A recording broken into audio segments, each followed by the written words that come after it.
Okay, so I've straightened out right there. Let me, before I get too far ahead of myself, just sort of stop right here. And I would have a D-arm area that I would go to anyway, where a crew would marshal me in and safe up the weapons and check me over. But, okay, drag chute, jettison, cabin pressure altimeter check, cockpit pressurization switch, ram dump prior to opening canopy. Okay, so we saw that in flight. I'm just going to come down here and go to ram dump. That's going to basically depressurize the cockpit so that I can come over here and open the canopy. Okay. A flap, thumb switch, up. So let's go to the up setting, and that's going to retract the flaps. Flaps are up on the indicator. Okay, warning, ensure radar is off or in standby to avoid radiation danger personnel. My radar is... Oh, I missed that, didn't I? Okay, I'll go off. I meant to turn that off before I even landed. Optical sight mode selector switch. Okay, that is off, confirmed. Pitot heat and engine anti-ice switch is off. Pitot heat is off. Okay, landing and taxi light switch as required. And I'll just turn it off for now. I don't need it for anything else. IFF, SIF off. Got it. A rotating beacon as required. I'll just leave it running until I get into chocks. No big deal. And seat and canopy safety pins installed. If desired, pitch trim reset to 6 to 7 increments. My pitch trim, as I got onto the final approach there, ended up being 7 increments. And lest I be deceptive here and say to set it to 7 increments for landing, my, I guess, just personal technique for landing or anywhere where I need like fine control over pitch is to have it trimmed out so that I have just a little bit of aft stick pressure. So 7 increments right there wasn't perfect trim. That was just the trim that gave me just a little bit of aft stick pressure for fine control and finer feel. But that is set to where it needs to be set. Okay, canopy's open. And, well, I might have jumped the gun a little bit there. Canopy open, and then I have a caution here. The canopy seals remain inflated if the engines are shut down with the canopy locked. Attempts to open the canopy with the seals inflated may result in damage to the canopy drive mechanism. And the canopy seal is this little black strip that you see running right there. And it's deflated right now. If it were inflated, it would just be... Well, you would just be able to tell it's inflated. It just basically is a different shape from that. And that's what inflates and then seats against the canopy frame and seals the cockpit. So, okay, we got that right. Just canopy open before shutting down the engine. And the rest of it, I want to wait until I'm in chocks to do. So, let me stow the checklist. I'll taxi on out. Okay, so I'm just going to do this on my own. If anything occurs to me to cover as I taxi on out here, I'll go over it. But if not, I'll see you in chocks.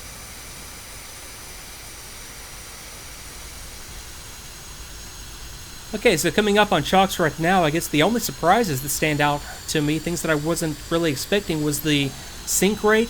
Immediately after getting airborne, I just expected to have a more positive rate of climb, but I just sort of cushioned onto, probably just ended up cushioning myself on the ground effect before really establishing in a positive rate.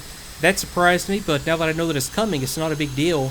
Also, I was very, very surprised on the approach sequence there, how difficult it was for me at least to keep up with the different trim characteristics of the aircraft. I just was not ahead of the aircraft at all, even I think on that second landing approach. So yeah, lesson learned there is, I mean, granted, that was my very first time ever getting that slow in an F-5, but yeah, I was surprised by the trim characteristics of the aircraft. But again, now that I know that it's there, it's just the way that the aircraft flies. As far as systems, yeah, everything was exactly as I expected, just based on, what I read from the manual as I come up here to my parking location.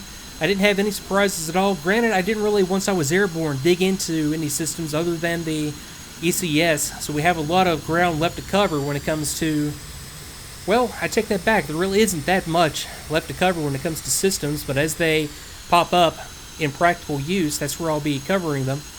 So let me concentrate here and just use the Nosewheel Steering to come around to my original spot.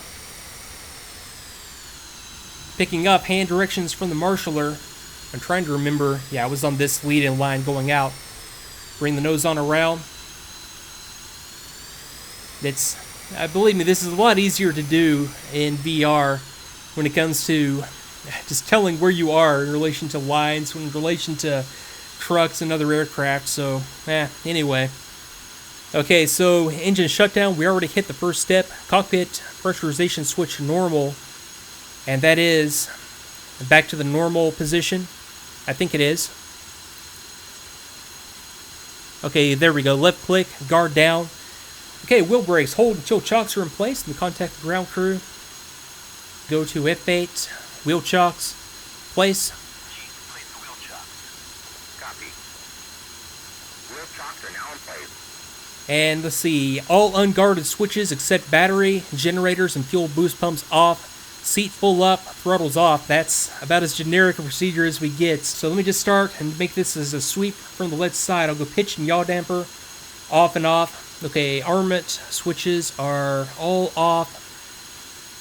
Okay, gun sight is off. I'll go UHF radio off. I'll go TACAN off. I'll go to RWR. I'll hit the power button. And yeah, I was right there. We never did get any kind of radar indications. We'll hit that probably on the next mission. I think I'm going to get into some air-to-air. Okay, all the ECS controls are off. Okay, boost pumps I want to leave on.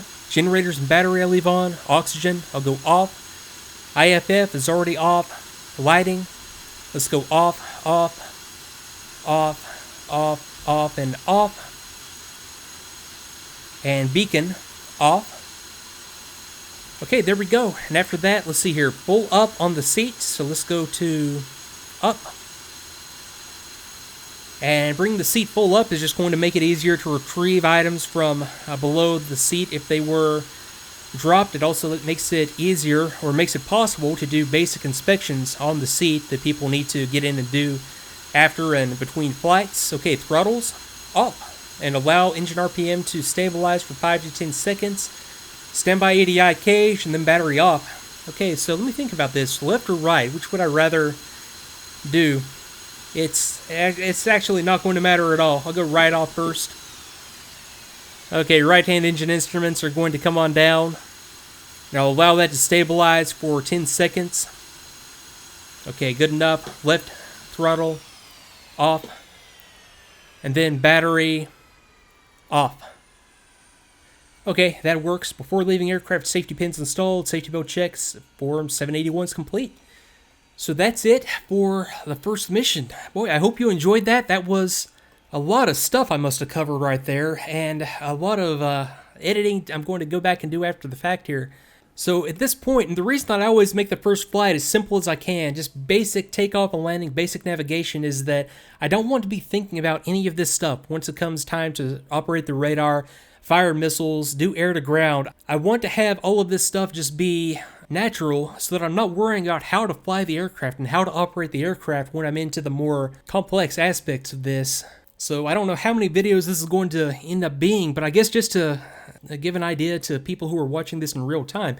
Sometimes I get the feeling that people watch these series as they come out and they say, my goodness, it takes you 2 weeks just to learn how to get the aircraft airborne? Well, no, not at all. It just takes that long to get these edited together. I think I've actually had the aircraft. It only came out 6 hours ago at this point. So that's where I'm at right now.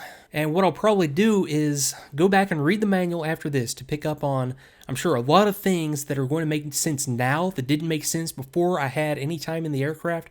Tomorrow, I'll probably just build a mission and do some air-to-air. The day after that, I'll probably just do some air-to-ground. So don't watch these and think that you're looking at a month of work just to get the basics. I mean, you can get the basics just taking the aircraft up for one flight like I have right now. I've only been in the aircraft basically twice to this point. So that's the plan. Let me go back and do some reading. Let me build something and get this set up to shoot some aircraft down and to bomb some targets. So I'll see you then. Thanks again for watching, and I'll see you next time.